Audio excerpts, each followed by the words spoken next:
everyone. My name is Dara, and this is Dear Hallmark. And we are going to talk about some behind the scenes Hallmark Channel stuff today. While we're still in the thick of Countdown to Christmas, we're going to get a little bit granular into one of our Hallmark Channel Countdown to Christmas movies that we just saw, Lights, Camera, Christmas. I have the writer here with me in the home of Dear Hallmark, Mr. Gary Goldstein. Thank you for joining us today. Hey, you're great to be here. Thanks for having me. Absolutely. So, Gary, because we're in the thick of Countdown to Christmas, I want to ask you a question. What is a food that for you it just signifies Christmas? Whether you've had it every Christmas or when Oh, you smell it, it just thinks of you just think about uh, Christmas. it's interesting. Is eggnog a food? Is that considered food? I I don't don't know. disagree with Uh, you there. Eggnog is well, quintessential. you know, I, I can only speak to the present, and that's what we always have a big Christmas Eve party here. And we've been doing it for like 20 years, and I cook. And so I always cook turkey. So Ah, to me, turkey, and we make sweet potatoes, rice pilaf, Brussels sprouts, ooh. what else?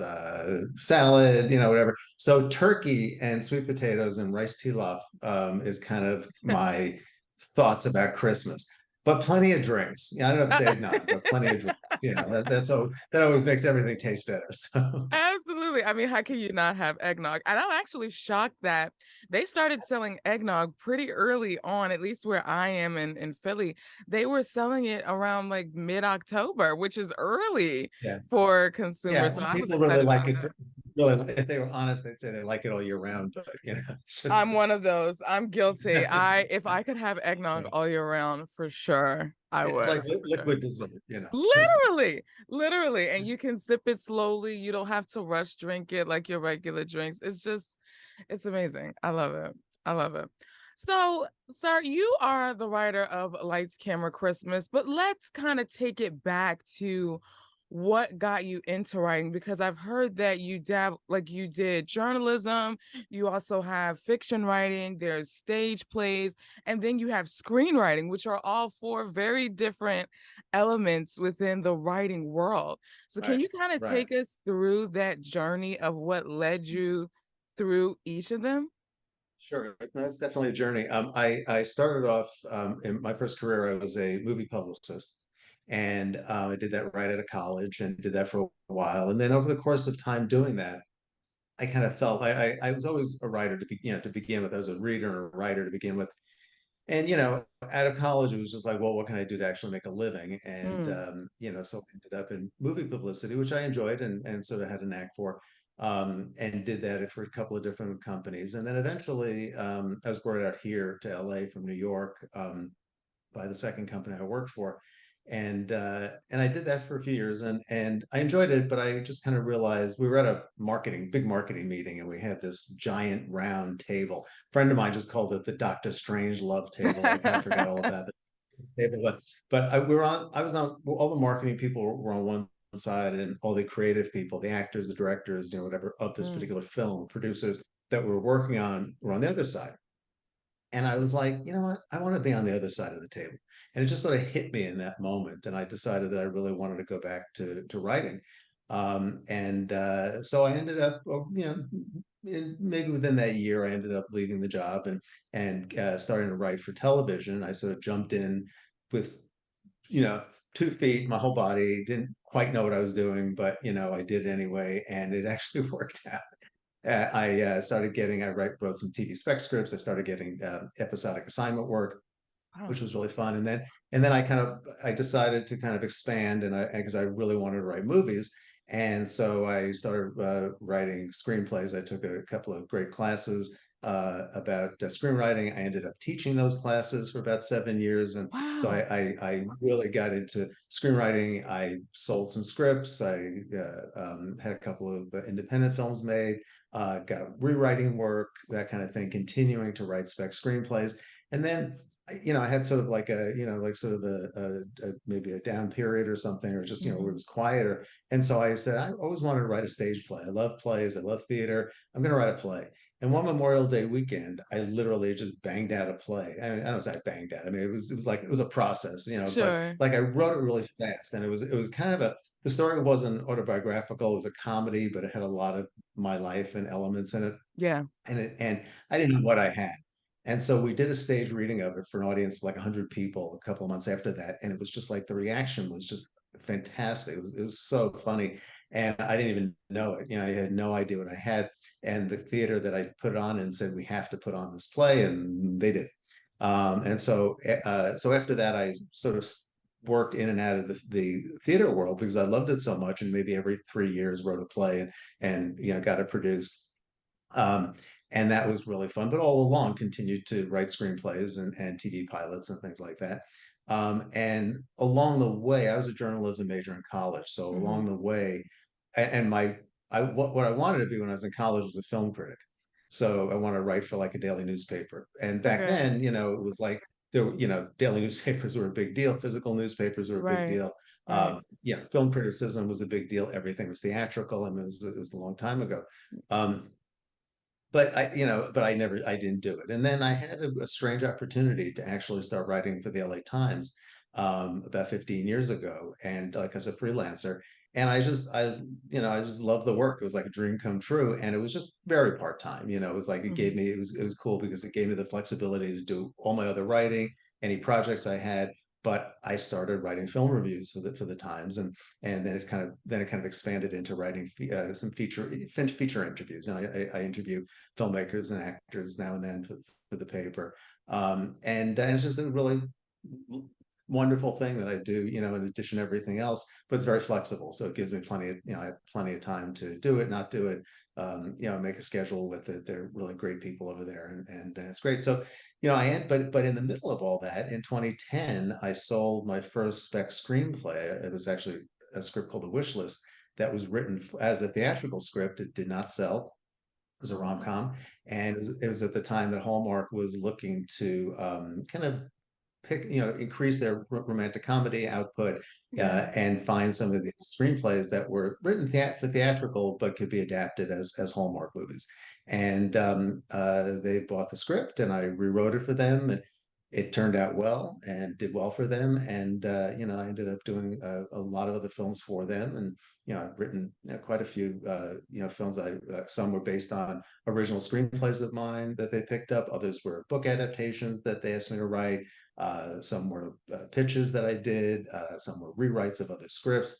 Um, I've done a lot for them, and I've done some films for home for Lifetime and a few other places. And but I still, in between all of it, I still write TV pilots. I try to get made. I've got a couple of I Wow. think really funny half-hour single camera, very kind of dark comedies I'm trying to push forward. And then a couple of years ago, right before the pandemic started, I started writing my first novel, which was something that I had always wanted to do, but didn't really have the time to do it.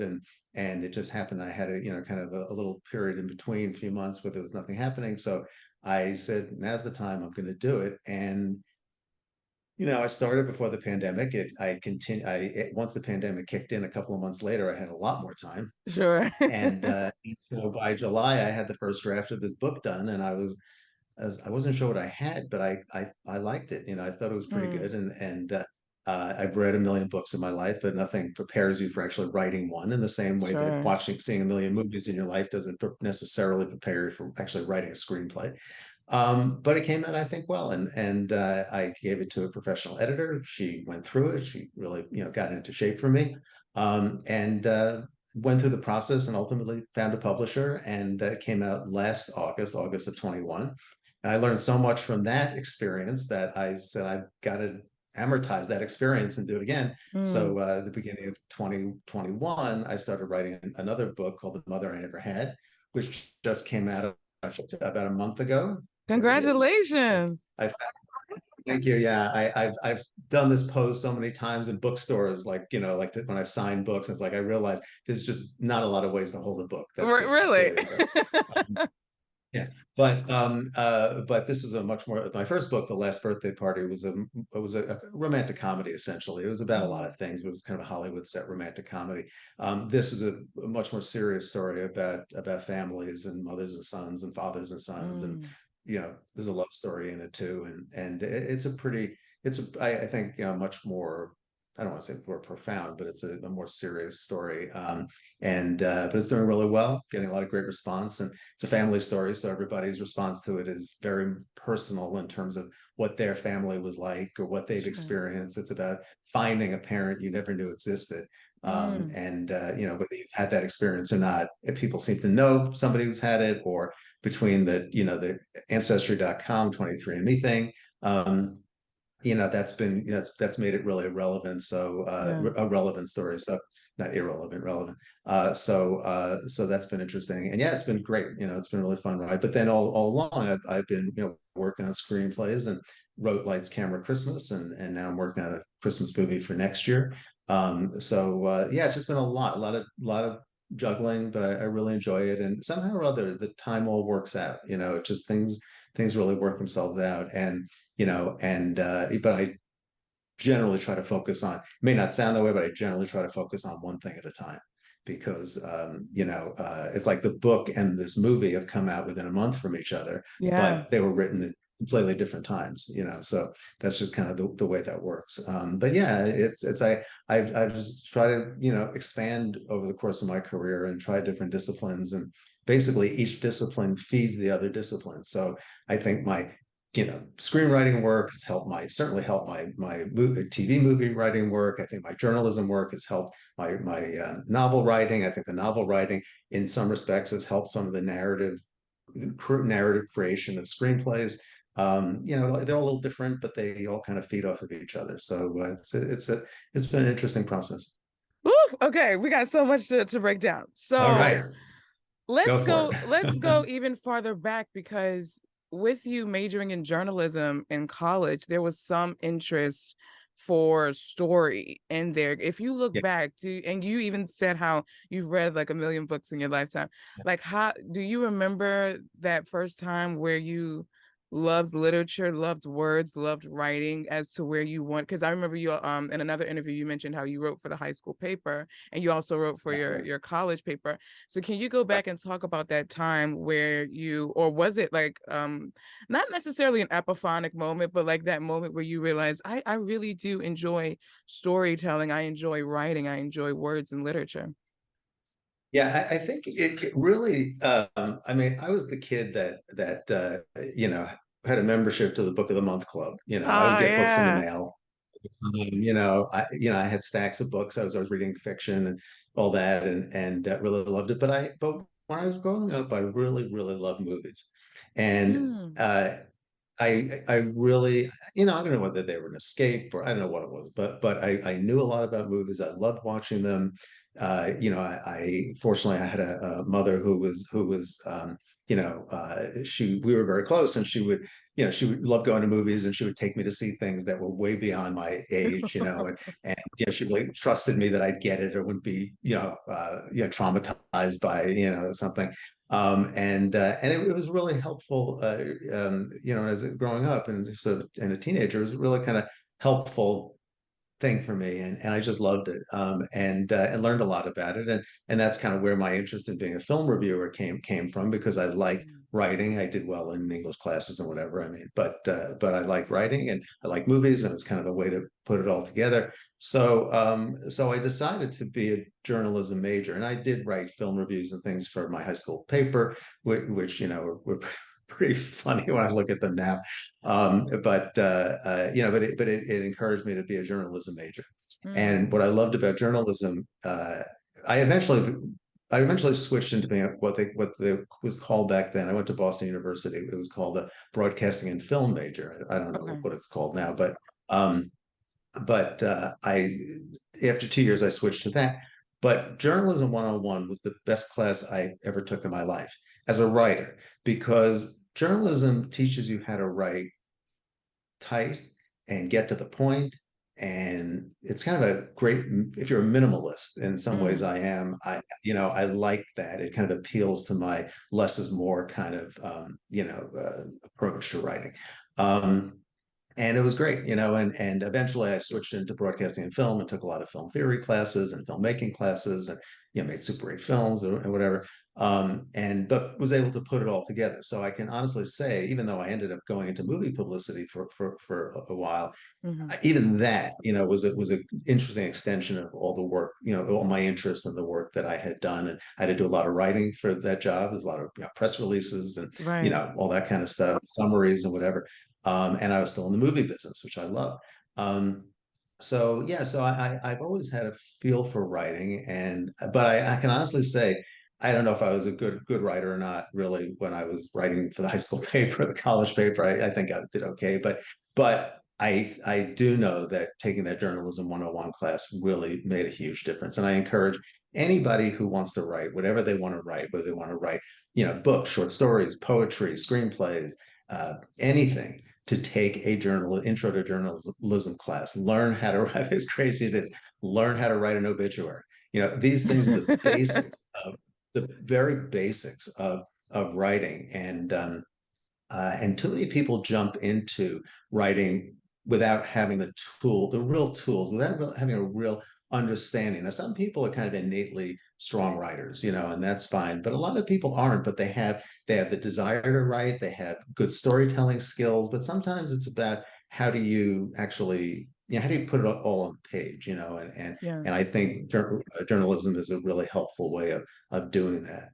So yeah, I've always been interested in movies, theater, and television, and books. And I decided I wanted to be a participant, not an observer all the time. I love that. What would you say, and I know this is a hard question, but do you have a favorite book or a favorite series that you've read? No, they're like, there's so many, of course, like everybody does. But I will say, in terms of my writing career, Mhm. when I actually became a professional writer, there were two touchstones for me back then. I've been writing since for a long time, and I was on a plane. I had my other job. I was still at my publicity job. I was on a plane. I was reading a book called The Accidental Tourist by Ann Tyler.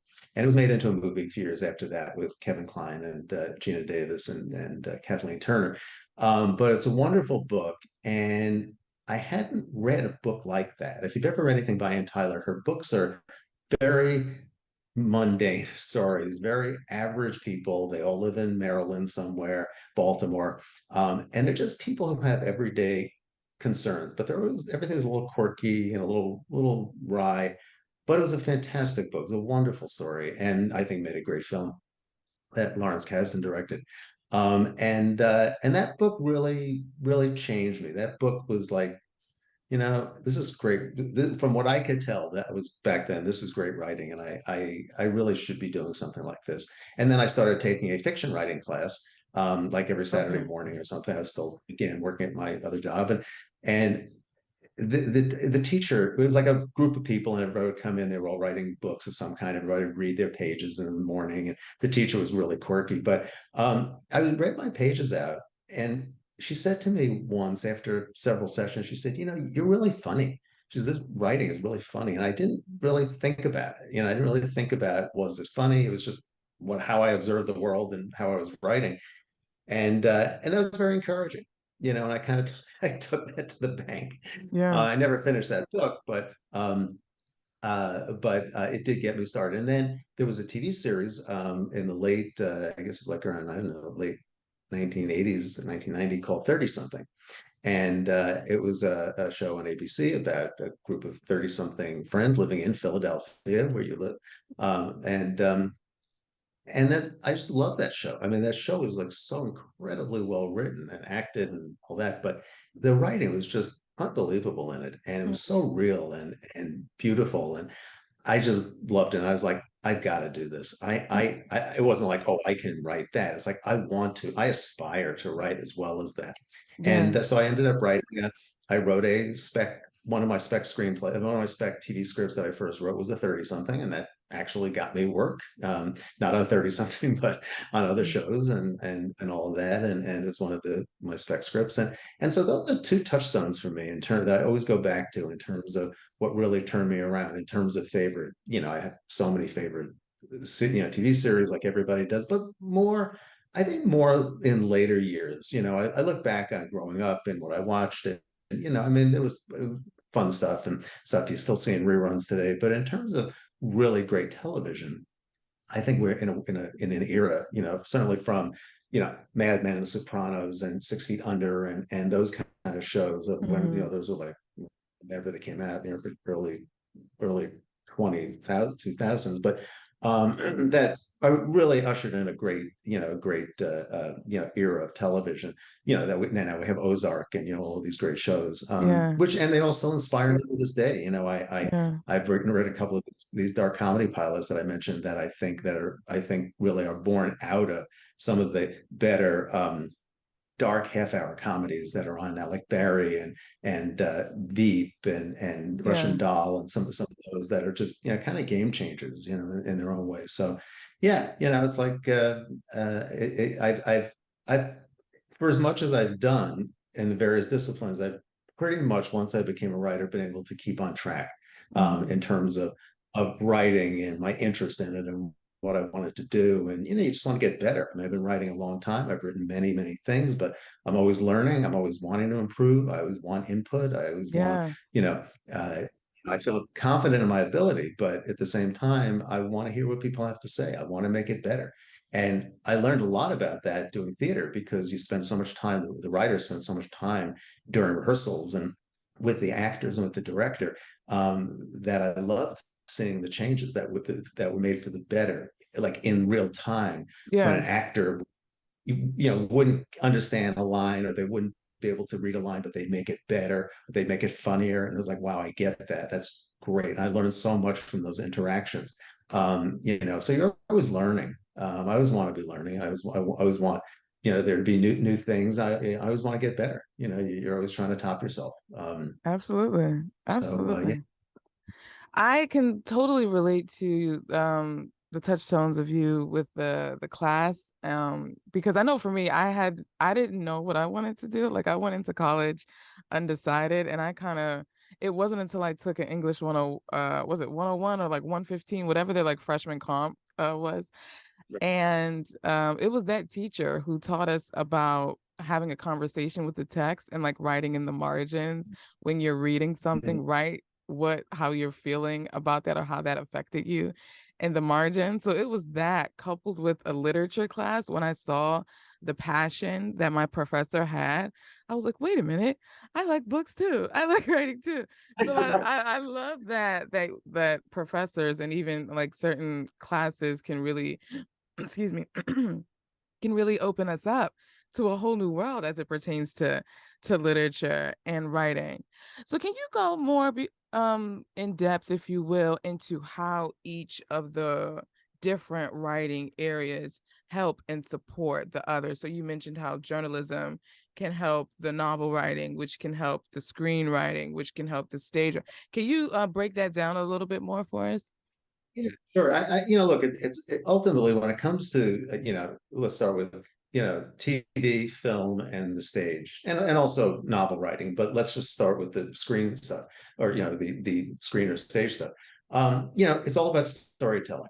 Mhm. So the more stories you tell, the more storytelling structure is kind of becomes ingrained in you, and the and it's kind of it stays in mind as you're writing things. So I outline most things, and certainly with my movies, they require outlines, and it's so helpful because once you actually start to write the script, you've answered so many of the questions and so many of the potential pitfalls that are worked out beforehand, which is great. But you're still telling a story, and the more stories you tell, the better, the more natural it becomes. And those stories, storytelling, people get wigged out about structure, the 3 act structure in a movie, the 9 act structure in a TV movie, whatever the structure is in a play, 2 acts or whatever. Um, but basically, you just try to tell classic stories. These are the way Mm. stories have been told forever.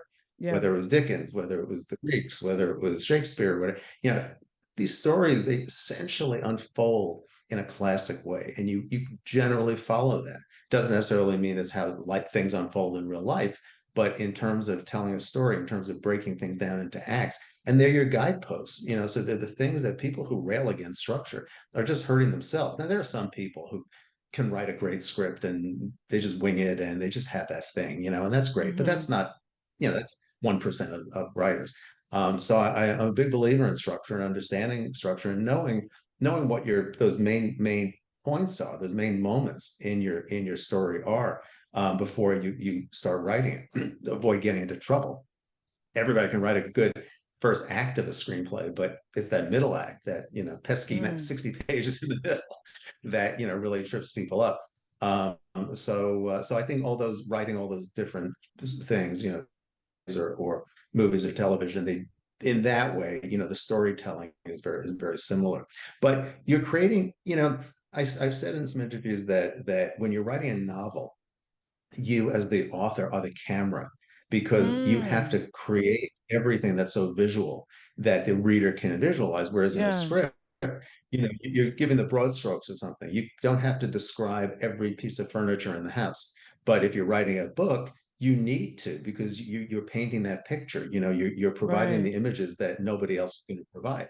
A script is different. It's such a team effort, making movies and TV ultimately.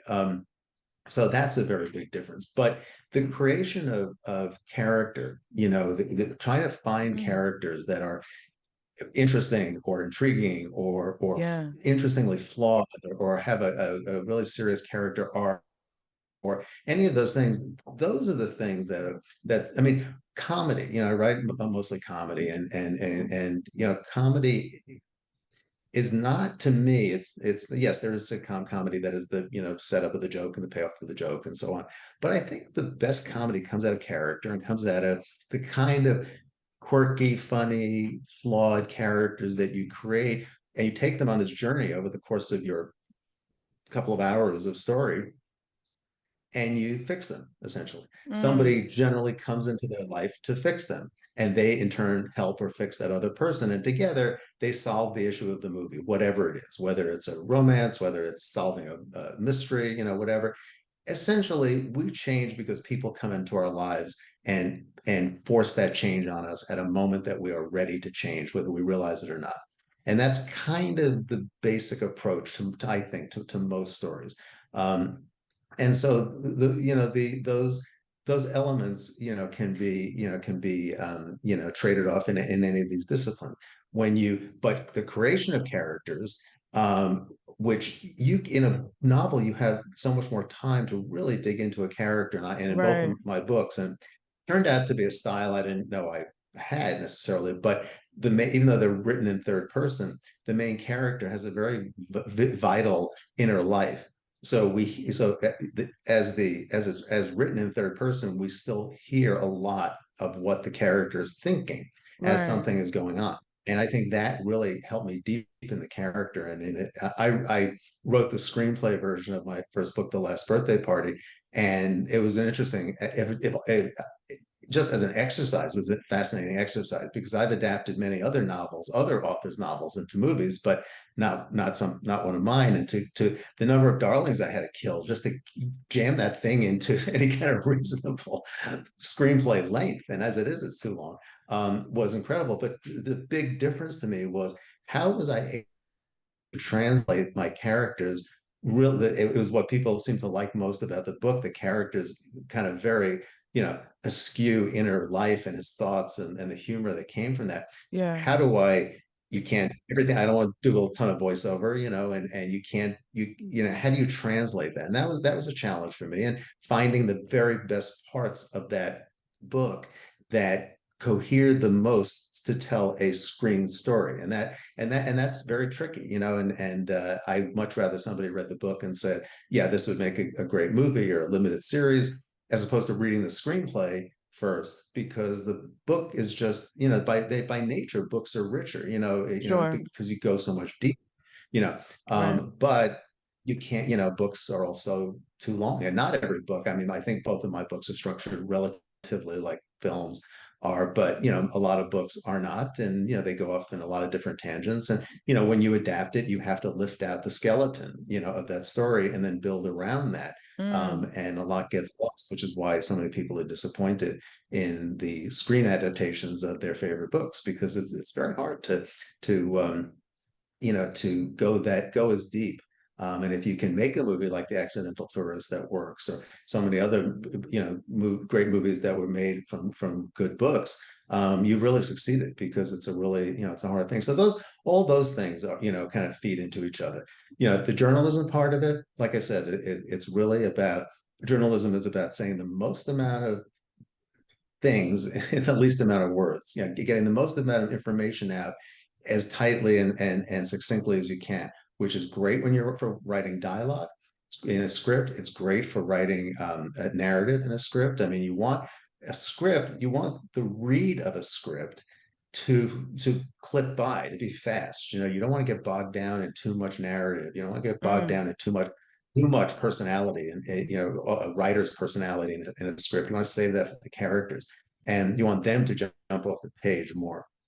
And it's all about the read. And so the kind of more I find, for me anyway, the more streamlined I can make the dialogue and the narrative, and yet still make it, full and rich and very present. But to not, because sometimes you read scripts and there's just a lot of repetition, and the key is how you pull out. I mean, if I have scripts, first drafts of some scripts of mine, is like, oh, there's a lot of repetition here. You pull it out, you try, pull it out, and then you tighten. And I love it when I can. My favorite thing is when I can, knock out 5 pages out of a script, or trim scenes, or shorten it, or take my script from 105 to 99 pages. I mean, it's just because most movies are too long, essentially. Now when you're mm. writing, something like a TV movie, which are 85 minutes ultimately, you're writing a script is longer than that, because much more is filmed, and they need much more to choose from.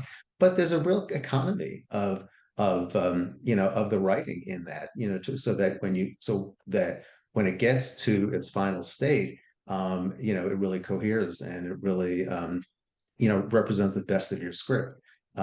So yeah, there's just a lot. It's just funny, and I look. The main thing is, the more the bumper sticker is, the more you write, the better you get. I mean, that's just the bottom line. Sure, sure, But sure, sure. but so all these different disciplines, the more of them you do, they're not so disparate. They sound so different, but they're really not. And it's like for me, it's keeping my battery energized all the time.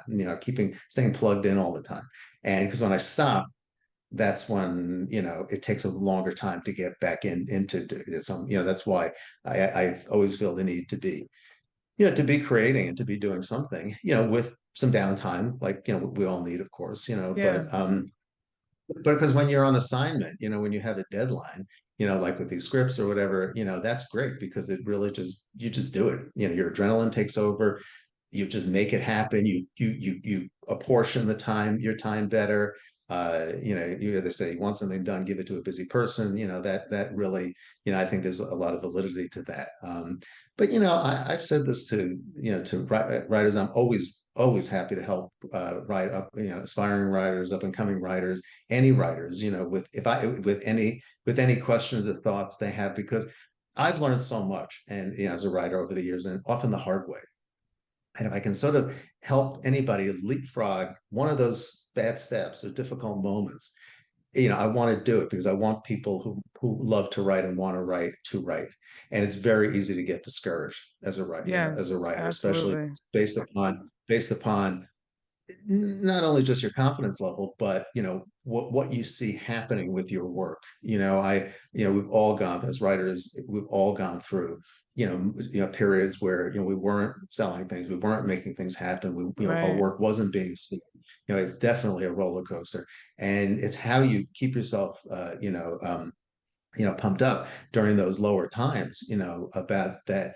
It's not about you, it's just about the timing. It's about the business at this particular moment. It's about competition. It's about, whatever. I always say if I was the only writer writing, I'd work all the time. I mean, it's just like there are a lot of people out there doing it, and you can't be discouraged by that. In fact, Right. you should be encouraged by the fact that so many people want to do it and love it and are doing it. And then if so many other people are doing it, you're probably doing the right thing, in Yeah, some respects. Um, absolutely. yes. So yeah, That's so it's awesome. a process, and just Sure. I just learned so much over time, and I'm so grateful for what I have learned and what I have been able to accomplish, and to keep doing it. It's a gift to be able to keep doing what you Yeah. love.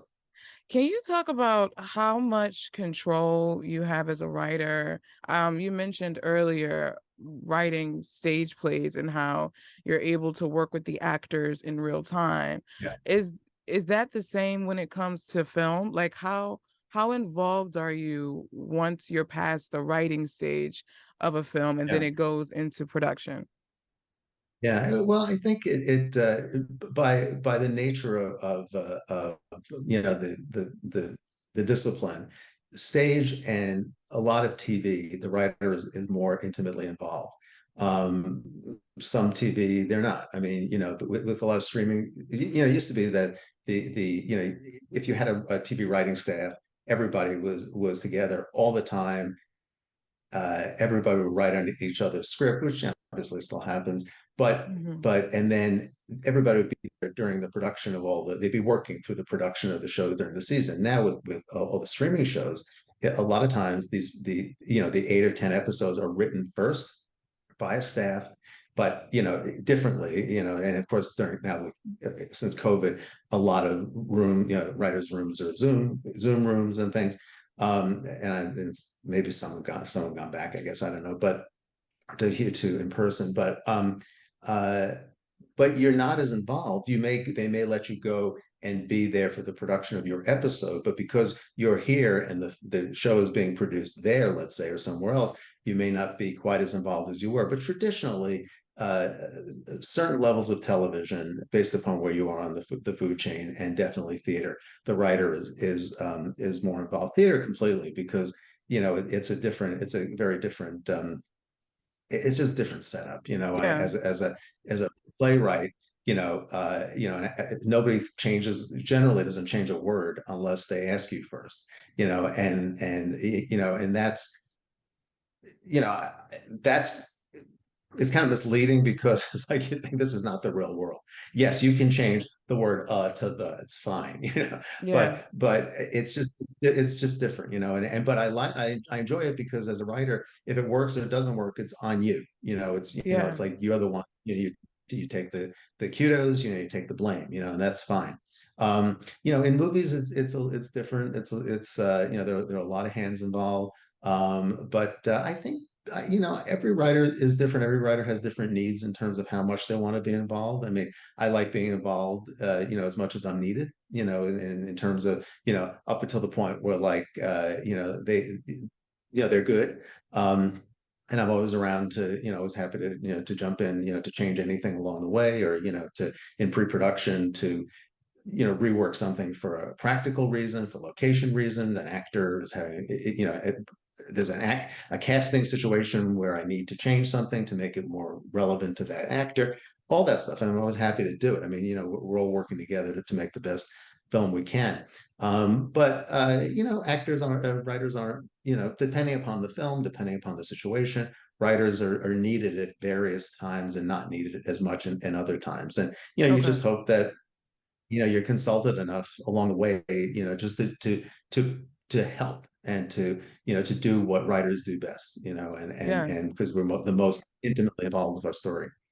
So let's talk about Lights, Camera, Christmas because that's the one Yes. of the latest Hallmark Channel Christmas movies that premiered over the weekend.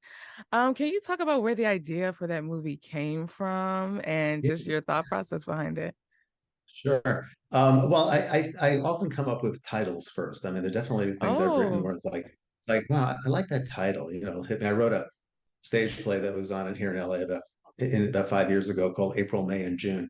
And I just came up with that title once. And that's an interesting title. I hadn't heard it before. What can I do with that? And I turned it into a story about three sisters named April, May, and June, who were born a year apart. and they're now in their late 40s, and they're all gathered at their late mother's house to finish cleaning out the last of her stuff. And what happens from that. And so that Yeah. was just like, done that. Sometimes there's been a song title, that I've liked. I wrote a movie, a Hallmark movie, a number of years ago called This Magic Moment. I came up, I liked that title. And I said, what can I do with that title? Um, but so I think I came up with the title of Lights, Camera, Christmas First, although to me, it seemed at the time, it seemed like a very unique title, and it is, but it's been used a little bit in like, not as a title for another movie, but it has, I found out later, they used it as here and there for things, but never as a title for a movie. So I figured, like, what can I do with that? And then I was like, well, I don't know if I've seen a movie about the making of a Christmas movie in the town. I've seen, movies about movies being made, movie companies coming to town or whatever, but not Christmas movies. And the making of a Christmas movie just didn't seem like something I had seen. But there's so many Christmas movies that are made over the years that, you can't know all of them. But I don't know, it Yeah. seemed right. So I came up with the story, and just try to figure out how to bring somebody from the a woman who lives in the town into the realm of the making of the movie. And of course romance has to ensue, so it'll ensue with the lead actor. And I pitched it to a company called Lighthouse Productions in Canada, who we were trying to work together and trying to find something. And they really liked the idea. They pitched it to Hallmark, and Hallmark liked the idea. And ultimately, we went into development on it, and it turned into this story, which is kind of it's not, it's a little behind the scenes of the making of a Christmas movie. It kind of, Yeah. you go in front of the camera, behind the camera, which is fun. But essentially, it is a romantic comedy about a woman who's living in the town who has aspirations to ultimately leave and pursue her dream of clothing design, and she gets kind of roped into being the costume designer on the film at the last minute because they lose their costume designer. And ultimately she's really good at it, and really knows what she's doing, and kind of saves the day a lot. And along the way, has a flirtation, a romance with the lead actor in the movie, who is the king of Christmas movies, Brad Baxter. It was just so much fun, and I brought to life bet. so well by Kimberly Sustad and John Agreed. Brotherton and the supporting cast. Yeah. And So what was agree. fun was, we wanted to find a way to tell the story just a little bit differently, and they asked me, let's think of a few other ways that we can tell this story, framing devices and just, different ways. And ultimately, we narrowed it down to what we ended up doing, which was, I always like the idea. I've been to a lot of Q&As with cast and crew after screenings here in LA so often, and they're always interesting because you watch the movie and you may have certain feelings about it, but once you're with the cast and crew and you're hearing all their stories and all that, you end up liking the movie so much more. You get it Yeah. more, and I think Yeah.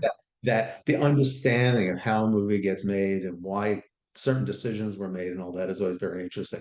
So I thought it'd be a good framing device, and to then tell the whole story from that Q&A with the cast and crew at the premiere screening of the Christmas movie that was made, and then to flash back after each question of, so to tell the story chronologically in flashback, Yeah. if that makes sense, Yeah. and Absolutely. keep flipping back and forth, and then ultimately at the end for all to converge at the after they've told the last story, to converge in the present at the end of the premiere, where everybody comes together. And it was fun to write, and an interesting way to frame it. And I think made the storytelling kind of unique. And it's kind of one of the things that really seems to jump out for people when they talk about it or in reviews and whatever, that it's a more unique way of telling a story. So it's a romantic comedy at heart, and a Christmas movie at heart, but at least it's told a little bit differently.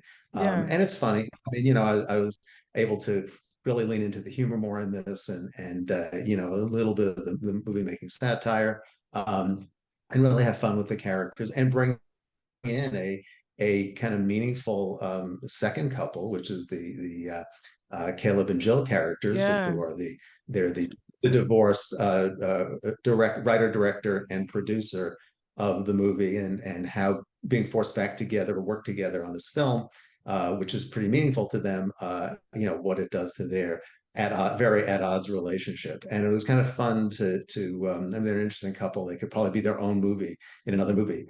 And that was really fun to write too. So, there's a lot going on in the movie. And I Yeah. think we hit a lot of the, hit a lot of the, kind of what works in Christmas movies, and then we go beyond that, I think, and have a lot of fun with it. Now, I know as a viewer, I enjoyed watching Brad Baxter, played by John Brotherton. Yeah, I thought that he was like obnoxious, but in a good way, like to the point yeah, where I like that balance that you gave to him as a character, because there's a way that that could be written where he can come off as obnoxious but unlikable. However, I feel like Brad Baxter was a likable, obnoxious guy, if that makes sense. Like and you yeah, yeah. and even because Kimberly Sustad's character, Carrie, like I feel like the viewers would have like we would have already established a connection with her being from the town, her kind of being Right. down and out with the store and everything. But can you go into what it was like crafting the character of Brad Baxter and Carrie? Yeah, sure. Well, Brad's a really fun character. He's one of those larger than life people. And the key is, how do you present somebody in the beginning in a way that they're engaging, but you can tell they're really doing something wrong? I mean, they've got this flaw, but you're still kind of engaging. I mean, he's a cool guy, he's good looking, he's funny, he's charming, he's still full of himself. But I think Right. I how do you show how somebody is full of themselves, visually, so we came up with the idea of him having somebody wants to take his picture, but he has to check the photo before he lets it go, and Yes. then he has to say, I don't like Yes. this, let's do it again.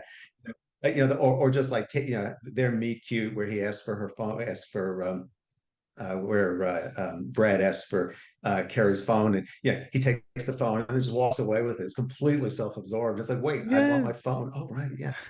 So those kinds of things, and yet you have to, in all characters, you have to create an arc.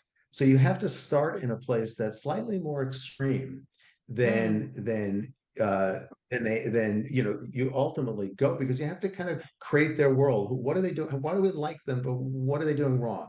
How are they maybe negatively affecting other people? And how can we fix them? That's the point of these relationships. mm, Like I said earlier, people come into your life to help you at the moment you're ready to make a change, to help you change for the better, and you do the same for the other person. So these central relationships in these movies, they're complementary characters. If the characters are the same, they couldn't change each other. They have to be complementary. Where one character is weak, the other is strong. Where one is strong, the other is weak. And that's how these dynamics work so well, and how they can slowly shift. So the shyer person becomes more self-possessed. The more hmm confident person becomes more circumspect. That kind of thing. And together, the relationship can work. Um, so that's what you're going for in these dynamics. So of course, if I'm going to have a big personality like Brad, I have to have a quieter personality, somebody who's not self-possessed, whose problem is that she's getting in her own way and that she doesn't believe in herself. Where Brad believes in himself too much, and she has to Right. get him to like drop the showbiz Brad part of him and just talk like a real person. Mm, And he's ultimately able to do that, and he's inspiring her to to be confident that she is talented, and he knows that by he just sees what she does. He sees how good she is on set. He sees how good she is with the costumes. She comes up with this like winner of a new Santa costume for him that everybody loves. It's a game changer, and she's good at it. And it's like, no, you are good. Whatever you want to do, you can yeah. do. You Yeah. can you can leave the town if you want. You can stay if you want, but you can be creative. You can be successful. You just have to believe in yourself. He already believes in himself. He has to Right. believe in himself a little less. She has to believe in herself more, and together they do that. So that's how you mold these kind of characters. Um, so that you start them in a place where they can change each other, and it's believable. And with Brad, it's I always knew that we were going to start off kind of big and larger than life, but that he would become real, and there'd be a moment where he kind of tip back, the low point of the movie, he kind of tipped back into being showbiz Brad, but learn the error of his ways, and that's kind of typical structure, storytelling structure for these movies and these characters. I love that. So what would you say to the person who wants to write a script, like their dream is to get a script to Hallmark? Like what advice would you give them? Well, first I would say, write the best script you can without the thought of, selling it or where you're going to get it to or what Mm, you're going to do.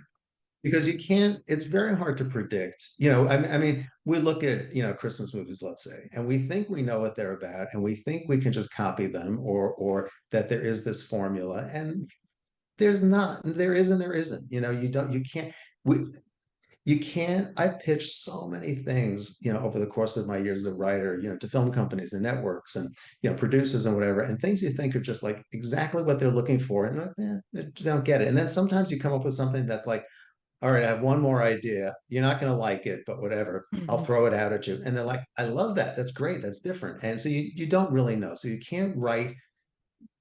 It seems a little counterintuitive, but you can't write to sell. You have to write the best script you can. Yeah, Good material finds is really it. And also what you see a network or a studio or anybody doing at a given moment is not necessarily by the time you're done with your script and by the time it's gotten into their hands, a couple of years can go by, the world changes dramatically. It's almost like, oh, well, right now, where we are today, horror. We have had like half a dozen really successful lower budget horror movies that have done really well theatrically, some which they were expected to just air on streaming, go to streaming first. They've ended up being theatrical. They've done well. Okay, so suddenly, as a writer, horror has always, been a lucrative genre, but let's say right now it seems like, oh, it's hot, and you say, I'm going to write my horror movie. I'm going to write my low budget horror movie, and I'm going to get there like everybody else. Well, by the time you finish it and write it, the business may be so inundated with horror movies, or suddenly something happens in the world and nobody wants to see horror movies anymore.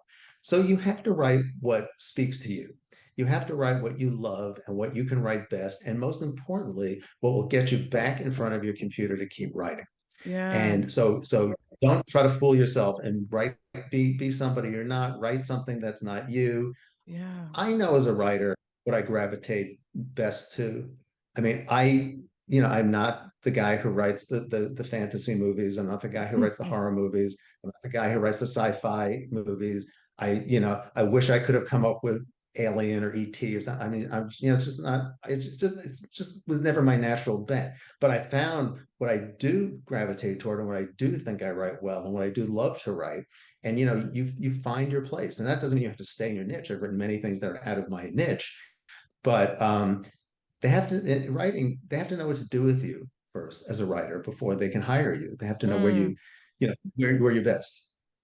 It's like going in, it's like, somebody's saying to you, what do you want to do with your life? And you just, you give them like 17 options. It's like, well, I can't hire you if you don't tell me I want to be in human resources. I want to be, in marketing. I want to be, like you have to kind of put yourself in a niche. I don't want to say a box, but a niche, sure, yeah, so that you can sort of do a deep dive into that and really learn it. So I think, look, and your question is a great question, and I think it's like the key to so much of this is if you want to write a script, first of all, do it, but don't, if you haven't written before, whether it's a script, a book, and whatever, don't just jump in.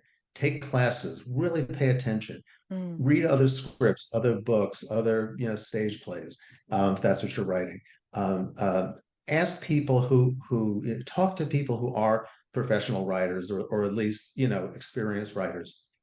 Um, what to do, how to do it, how to go about it. Don't just sort of start in the dark. Because writing is a pretty solitary thing once you're doing it. So yeah, you want to kind of go in with all the tools that you can. I think that's really, really important. yeah, It's almost the equivalent of like writing a novel, but not having a good editor and then trying to get a publisher for it. It's like, yeah, it's so critical to have a really well edited manuscript before getting it out there. Not what you think is well edited, but what a real editor thinks is yeah, well edited. And I sort of learned that too. Um, so I'd say if you want to write something, plan on doing it. Now, the realities of the world obviously is that we have to make a living, we have to buy food, we have to take care of our families, pay our rent, all of that stuff. So writing, it can take a very long time to start making a living, any kind of reasonable living as a writer. So you've got to factor that in. So you have to figure out, okay, I have my job, I've got my kids, I've got my family, I've got my, parents, whatever I have to take care of. Excuse me. This is the amount of time I have to write.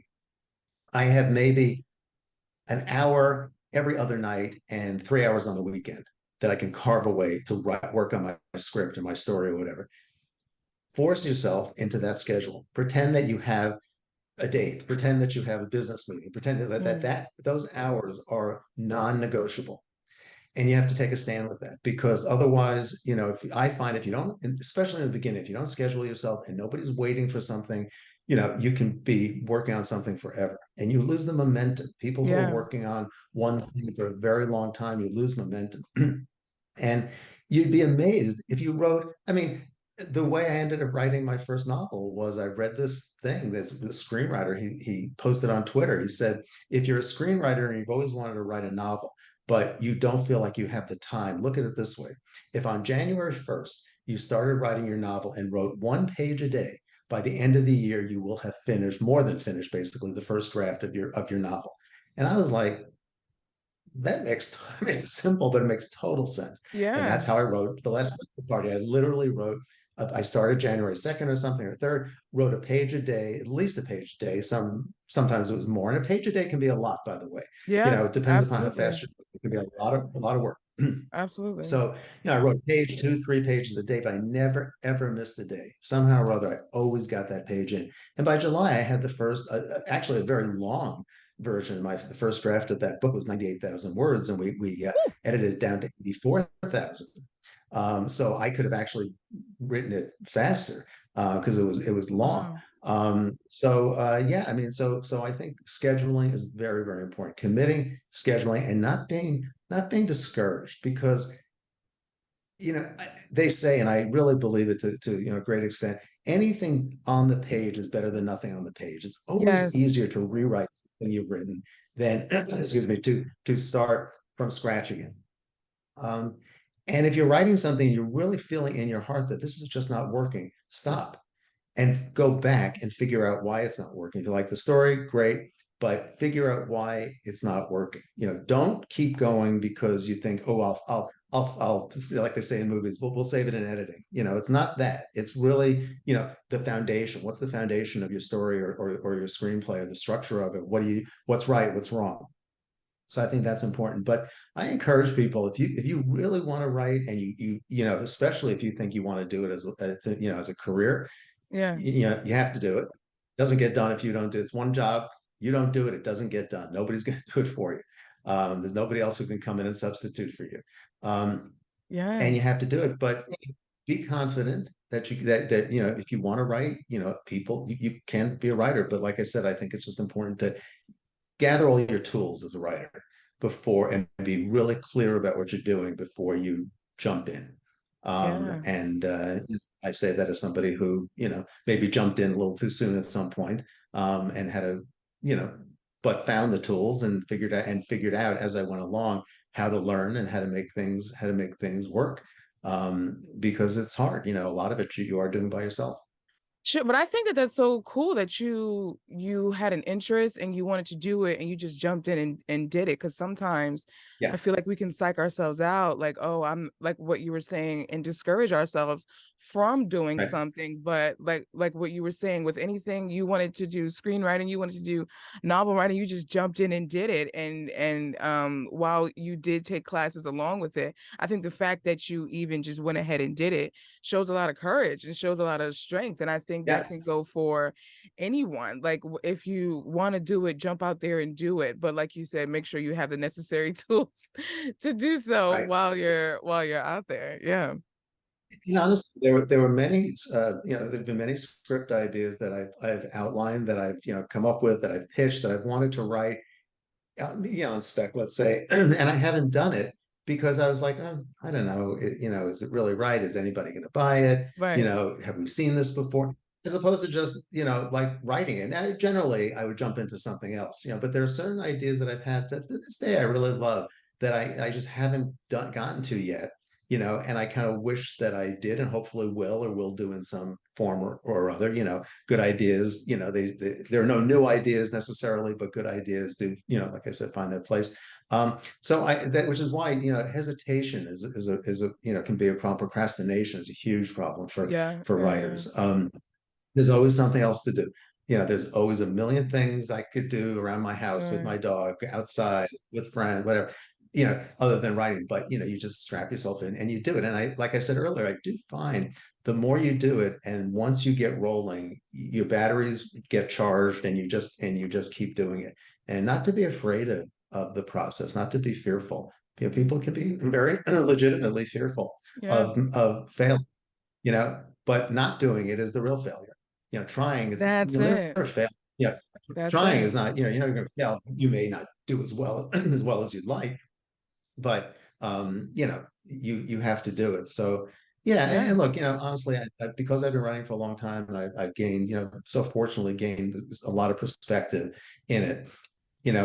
It's I'm not say easy, but it's I can objectively say a lot of these things, but I know even when I have to do them myself, they're hard. And Absolutely. I don't want anybody out there to think that it's easy, or that, oh, if I just set my mind to it, I can do it. No, it's a lot of things. But if you really want to do, it's like anything. You want to learn how to play tennis, you really do, you'll do it.